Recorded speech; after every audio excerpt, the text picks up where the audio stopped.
Everyone again and taking a quamon no mas and Kataria video is Ugemasiko brief why more into the Guinea into the Zion project naga on na Nkopala Imo State because na everything with that video. And then so when he made you trigger local that video Reverend Father Joy Mwebeme or made you na Lolo Castle for Kenangwele. So Izugo decided to gain him an okule kuna his live video that he's going to put share more light into the project naga on Nkopala. So now host will make over that video. He decided to come back, go compare people can demand a lot of things are still going on in Imo State.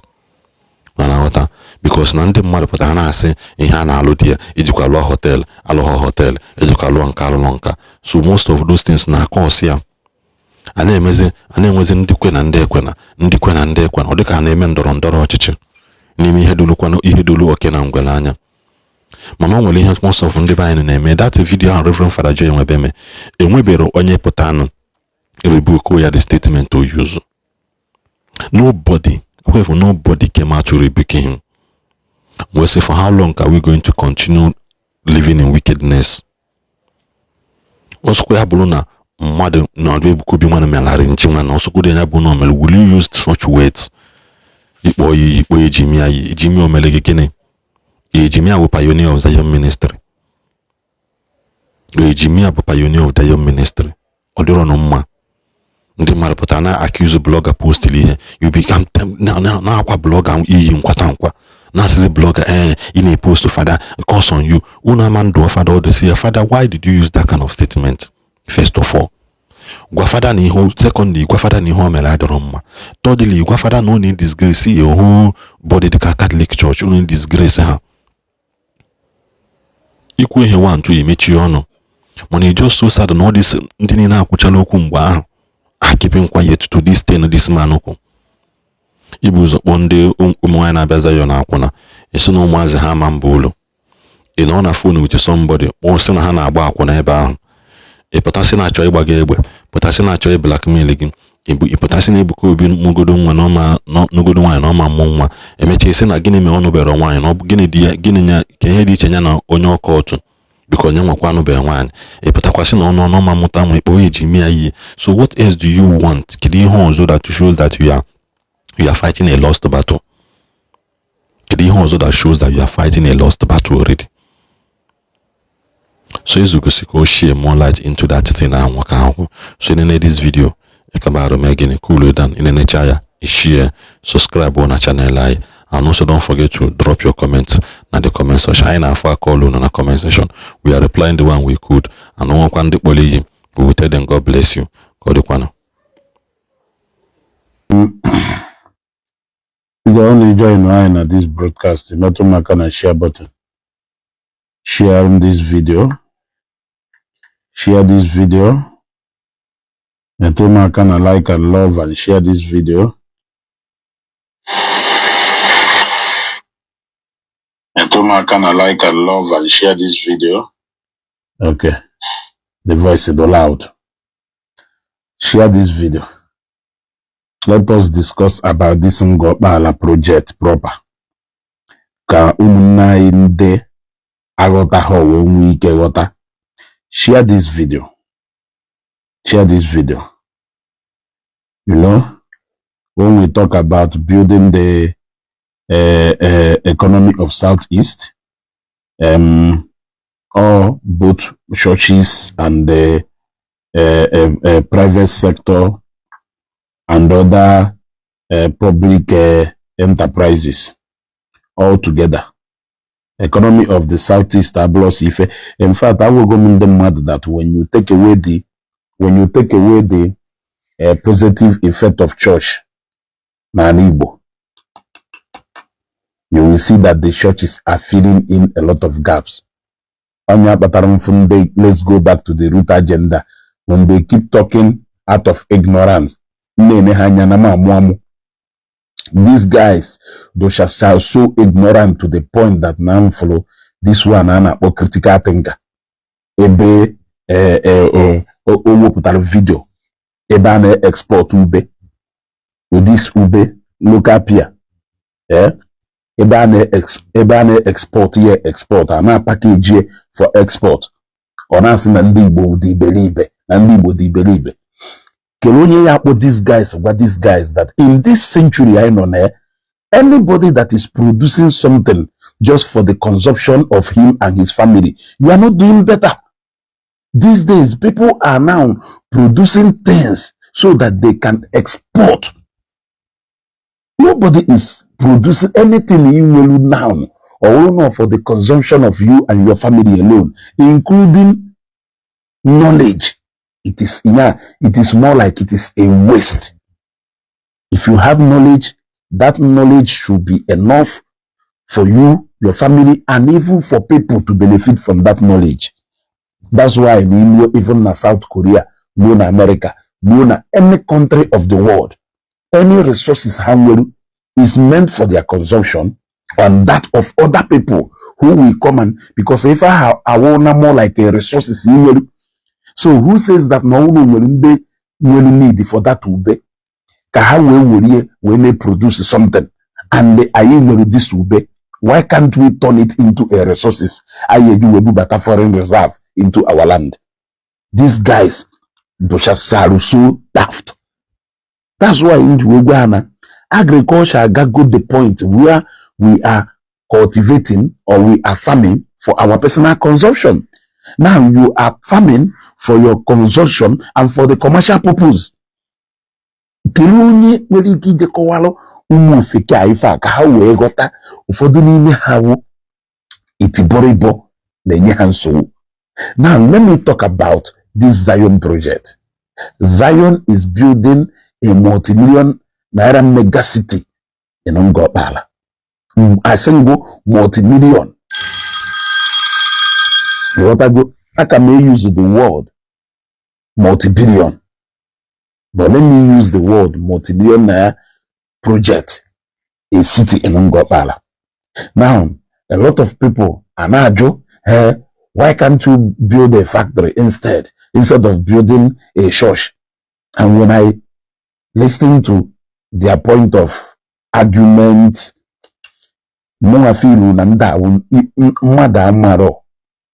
and they show him it is very bad. Ignorant indeed is a disease. I went there.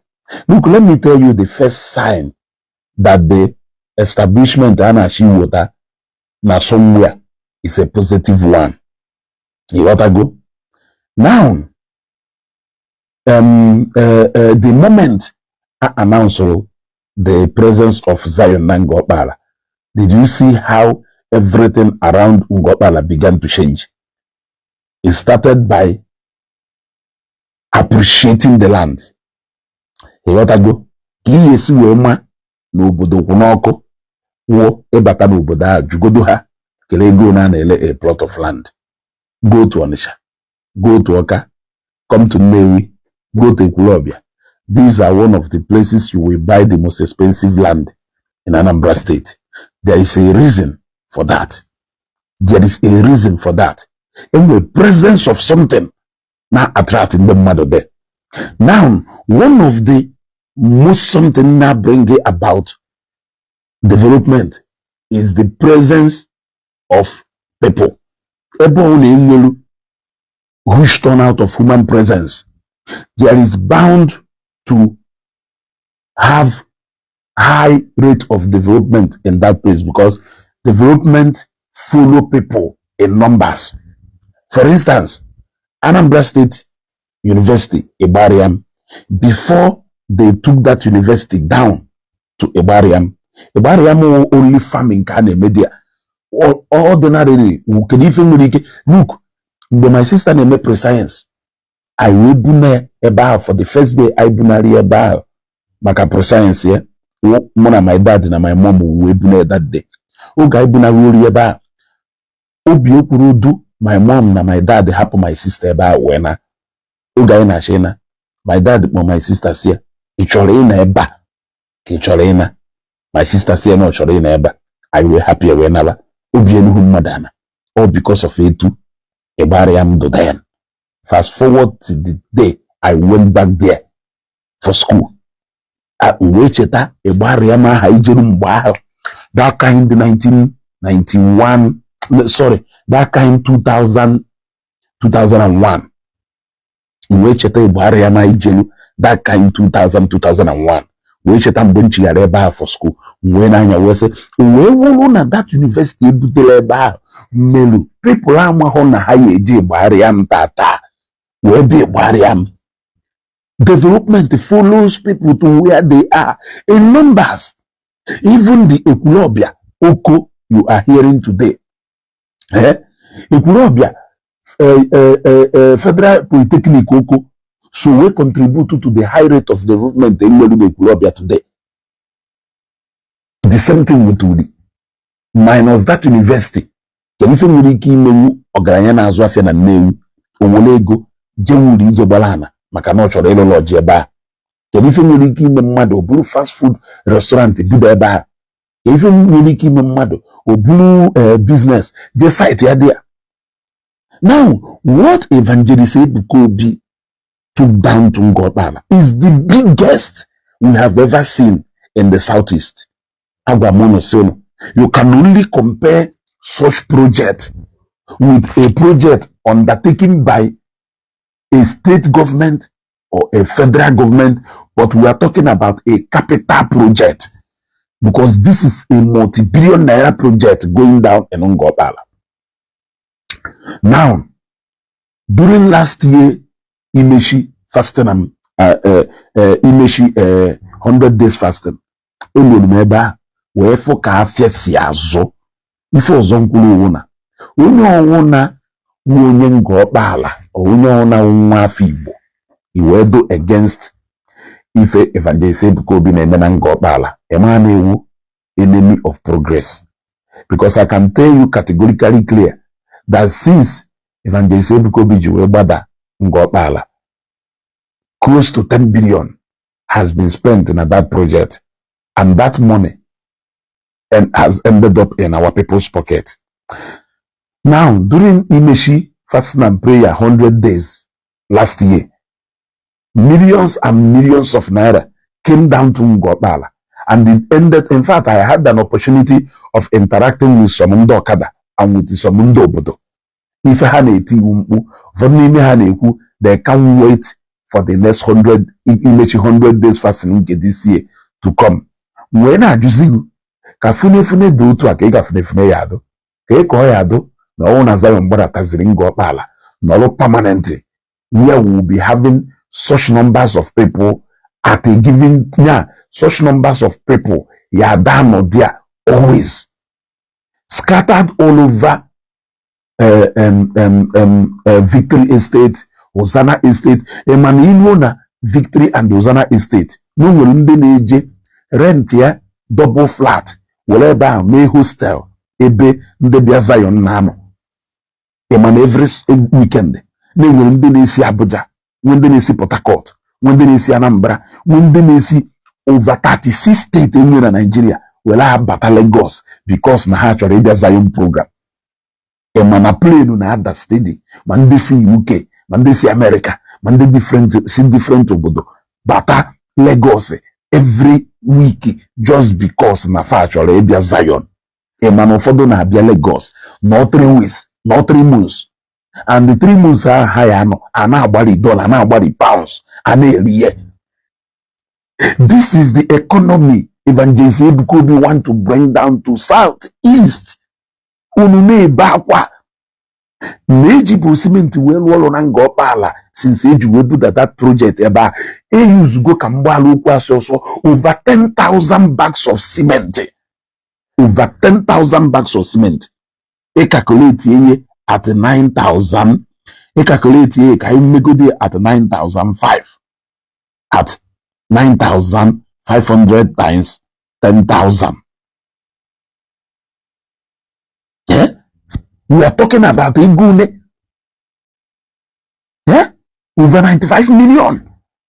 And they got one people's pocket. Ega one people's pocket called battle. Ayanikuzuku waja. Ayanikuzuku shippings. I am ikuzuku blocks or Zilebo okwu video if about 2,000 workers working at the same time in job the level of factory the level of factory if I had made at that factory do capable of creating the kind of employment project in Gobala create. Upon the completion of that project, university I do you know how many workers are you at that university? Can they differ? Do you know? And when we talk about workers, we talk about teaching and non-teaching staffs. A lot of things will be involved. Do you know the number of workers in Ndigbo?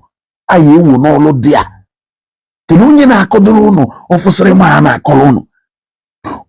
the completion of world-class seraphic hospital, do you know how many medical professionals are you no upon the completion of both my seraphic water, both my a lot of companies actually cite how many employment are you created in the by there? So when we talk about why don't you build factory, or what do you mean by why don't you build factory? Do you build factory ya da alone waga? When kinye people all carrying the Zion create already currently in Angola. Because we are talking about direct employment and indirect employment. Direct employment, direct na Zion ground right now. Indirect employment, both my transporters, they do data materials, both go materials, logistics and every other things, mechanics in our service, petrol station, all these things are indirect employment. You now talk about Nde na be living at that site. You now talk about how it has affected positively both Okada riders and the marketeers in the around that neighborhood, because obviously it will influx of visitors in their large numbers, because engineers in the all there where the expert will be at that place. And this is age we unveil this project. The mother can be for sightseeing Nangopala. Kirifu batano na Yesu ke. Nyaka mwafongo pala yenene chanya ifedetua. Imakuna when Zion finally built a secured city in Ngopala. Imukono fodo ya biana Ngopala luno sieba ne jaba. Luno sieba ne je Port Harcourt. Luno sieba neje owere mmadụ ejube niile ọkwọnụ mmadụ na-eweta development before mmadụ ife na-eme ndị obodo a na-alụ ife ahụ lodge ụmụ akwụkwọ, ife ahụ lodge nka, ife ahụ fast food, ife ahụ filling station. Onwere ezigbote filling station dị na Ngọkpala ịpụta ife ebe alụ n'ụlọ bụrụ ife nwa na-eji agba fuel dọba n'etiti ilo. Before mmadụ ife na-eme kịta ofu filling station abịa ebe a bịa lụgwu ofu filling station alụcha nke ahụ ifụkwa another person ọ bịa lụkwa, ifụkwa another person ọ bịa lụkwa. Before mmadụ ife na-eme ofu bank abịa ebe a bịa gogalụ.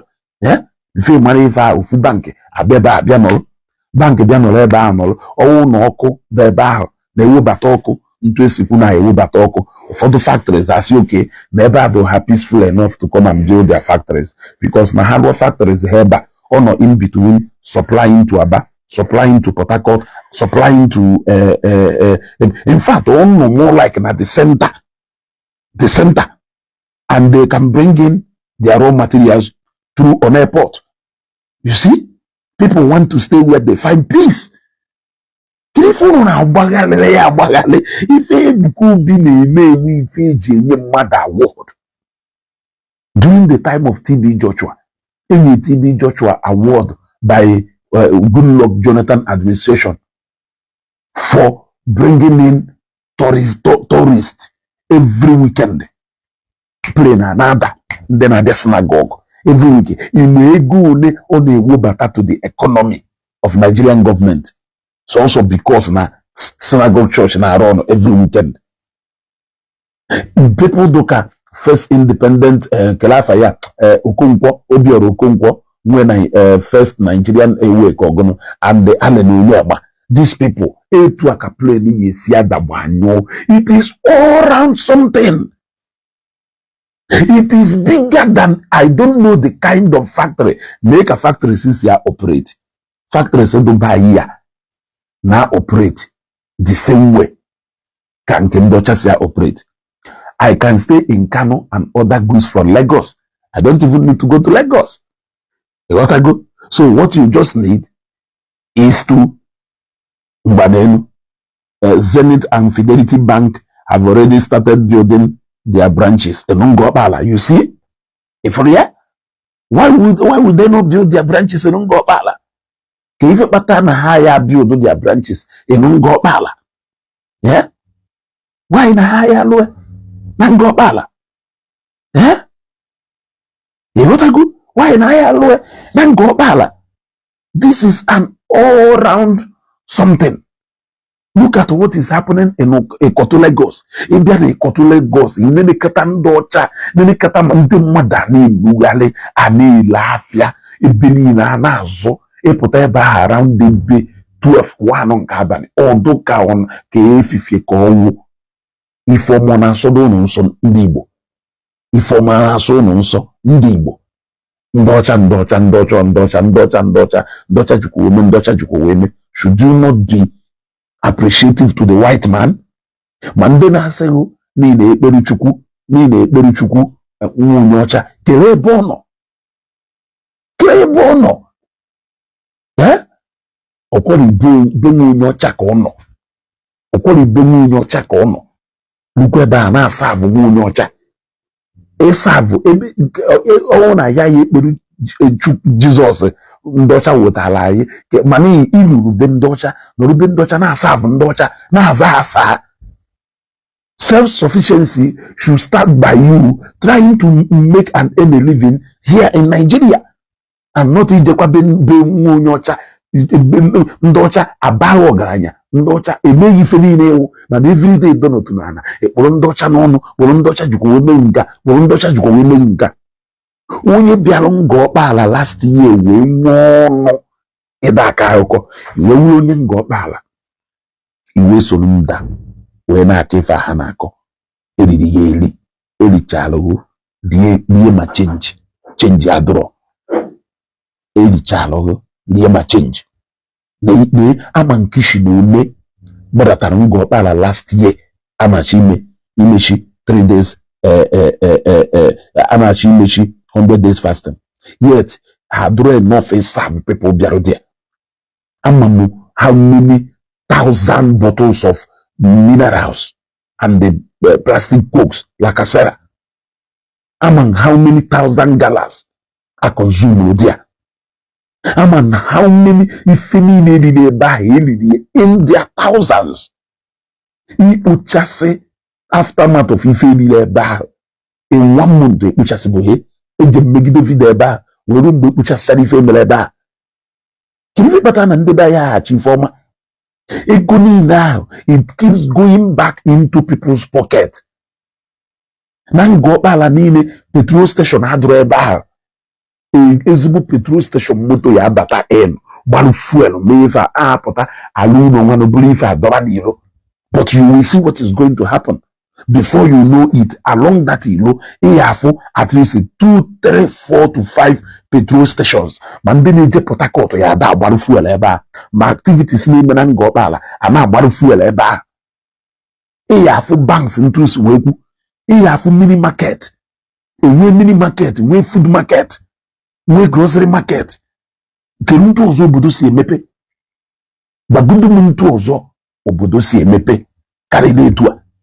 Kele ebe ụmụ akwụkwọ ya deje egoro ife kele ebe ma ndị doctors ndị nurses patients and ndị otu kele ebe ha eje egoro ife because ụlọ ọgwụ ya alụ na Ngọkpala akwụkwọ ordinary hospital ụlọ ọgwụ ya alụ na Ngọkpala ahụ hospital ụlọ ọgwụ ihe esi Port Harcourt chọrọ bịaba ihe esi Lagos sef chọrọ ya bịaba because ị chọrọ ịnọrọ ebe a ka ị na-attend kwatu nka na-attend kwatu nka na-attend kwatu nka ị na-echi ife niile imechi ọnụ na-ekwu okwu obodo netwọk ha adụ from last year ndị Zion ji wee bịa mechaa program ha merụ mountụọ nwa obere ife ha mountụ n'elu at least netwọk dọwagodu ọkwari nke a ugodu ka funefune dị etu a ka ị ka funefune ya adụ anasi from 70 to 100,000 appreciate automatically to ego ne. This is the highest come back home program mfugonu since in the southeast. Afubolo netua before and the football hetua before.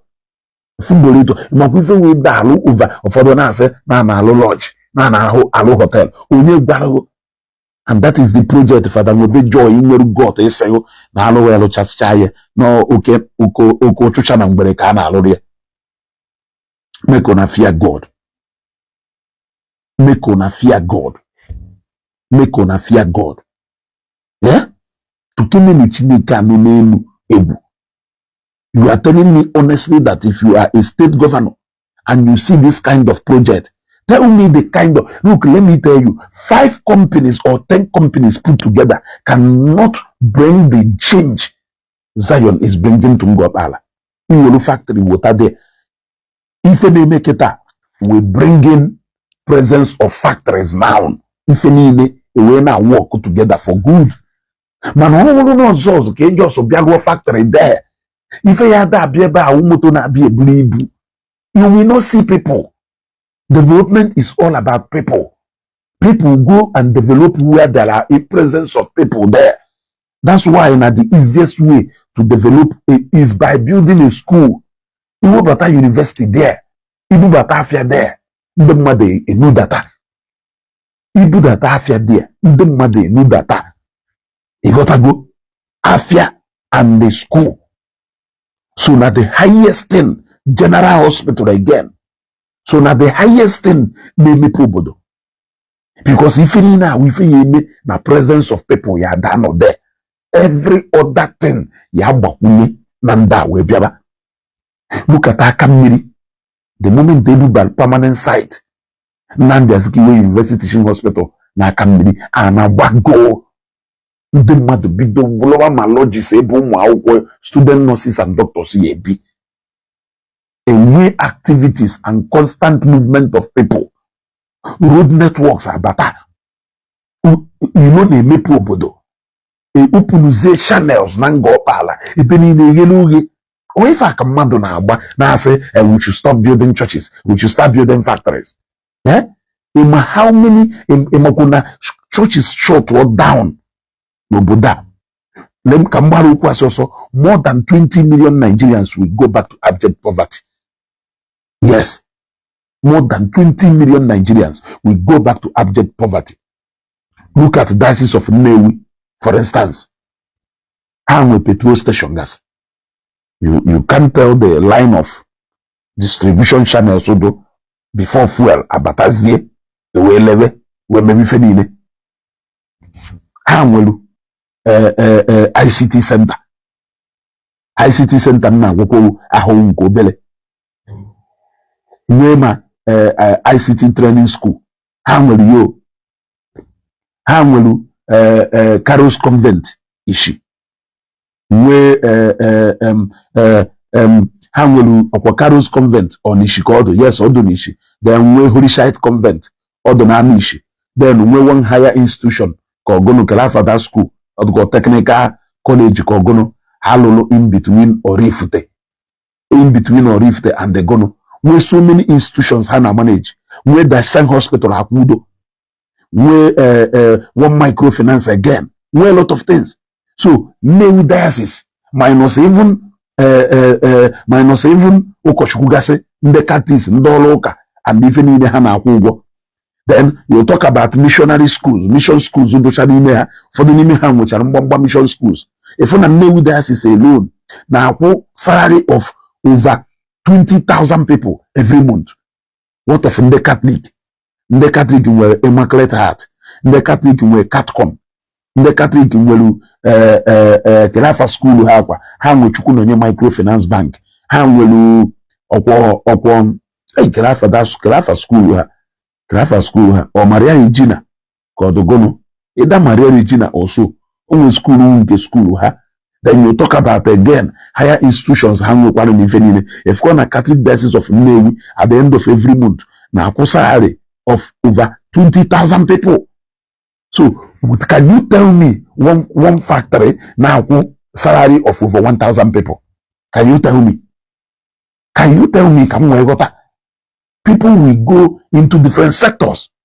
Yeah? What you don't know is that now church is taking half of responsibilities of government. And that is why government will marry na churches, church leaders, so na critical stakeholders as far as Nigerian are concerned.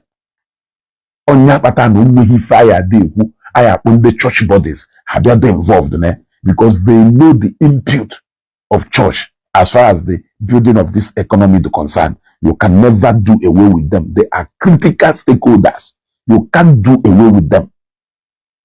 You can't do away with them. Ongoing the ignorant, you don't know anything. You don't know anything, and you don't want to know. You don't know anything. When you fame and they try if you walk and hack you a gem, ponago in a me, or you jiggy them anyway. It shop me name me, Kaungo Cordol. At the end of the day, or say anyway the persona. You gotta go, or say anyway, or the persona. After me in an island. Ono se na ndocha de jezoka ndocha ni na bia na island eba on this ojika how we saw some of them falling under anointed. I have evangelist Ebuka Obi praying with many of them with a seraphic oil. Police did not arrest him. So one just you guys are just deceiving our people. Let me put it that way. We are just deceiving our people. Only one Igbo. Man, I commend the evangelist Ebuka Obi maka this massive project on around and got bala. If you will enemy of progress, confirm EP. Confirm EP. Everybody know wherever everywhere and they feel the presence of that city. Also some go. Also some go. Also some go. There must be so many rules amak gulu for construction. Nango bala. So many rules amak gulu for construction. Nango bala. Hazi ukuku pipe bomb water. Hazi ukuku security.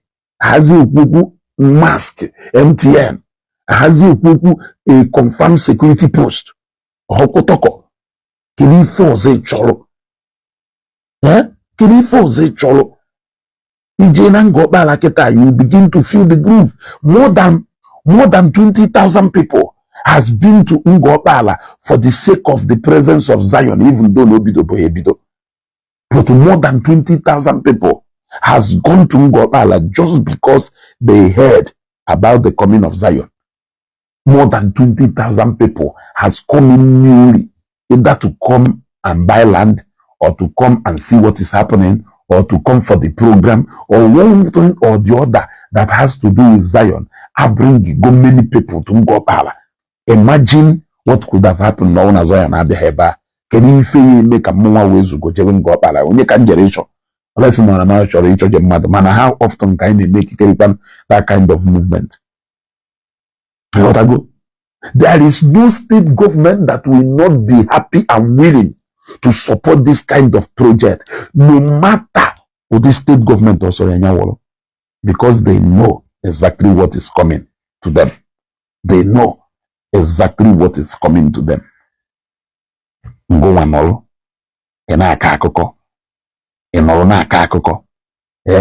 May God bless Evangelist Ebuka Obi. Onwe nande si na project Zion ba moto. Onwe nande si na akwụrụ ụmụ ụgwọ akwụkwọ. Onwe na ndị si na ụgwọ hospital bills. Onwe na ndị si na so many no sikwa na create kwa employment ọzọkwa employ kwa people. Onya chain of distribution in terms of cash. It flows from one person to another, from one person to another, from one person to another. Willing tools of development is carry to human capital development. More money in people's pocket. If we are like this or next circulate, building the economy of Southeast. There is no state governor. So when the hope was of them gave out that land. A lot of people they think, tell me, oh man, they capable of bring the kind of development and interest Zion ye water. It will complain yesiada baba ndị mmadụ efukata mmadụ before mmadụ ife na-eme nyengo ọkpala 3 years from now. Nyengo ọkpala 3 years from now. You will see more than 5 petrol stations there. You will see more than 50 hostels or 100 hostels. You will see more than 20 shopping complexes. You will see about 3 to 4 solid locations. Aye, mafia. You will see shops built everywhere. You will see a new system of transportation in terms of keke and more Okada riders because people will be coming. You will see fast food restaurants. You will see transportation companies opening parks there because people are like Edabia from Lagos straight, from Abuja straight, from everywhere straight. Emisha program, Motelu Dukwa, Bukorupande Mado, Nashiokwa back to Lagos. You will see it happening. All these things will go with a desecrate. In a kakoko. If telecommunication companies, they will start coming down.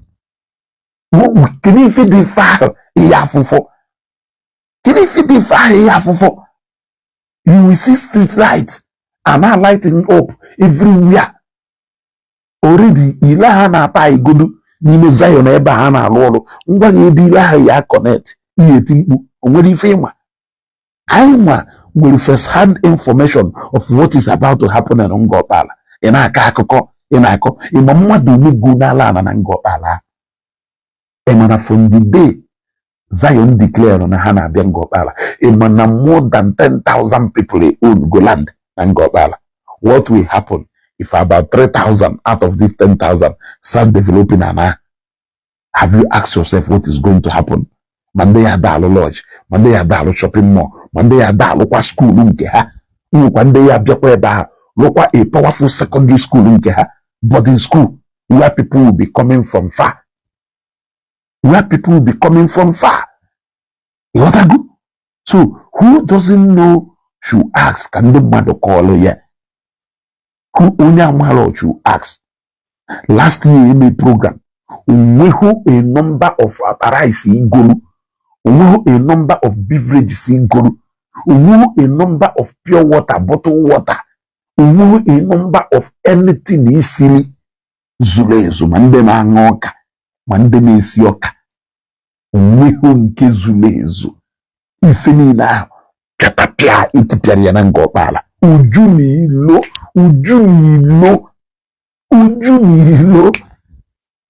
Enaka Koko, Tini na kola koko. Mokuno ego ki itipiaro dia. Mokuno ego ki itipiaro dia. Ina ka oko. Unu na kofusiko. May God bless Evangelist Ebuka Obi and may God bless Zion prayer movement. The Zion will move. Ma prayer ba. Catch phone.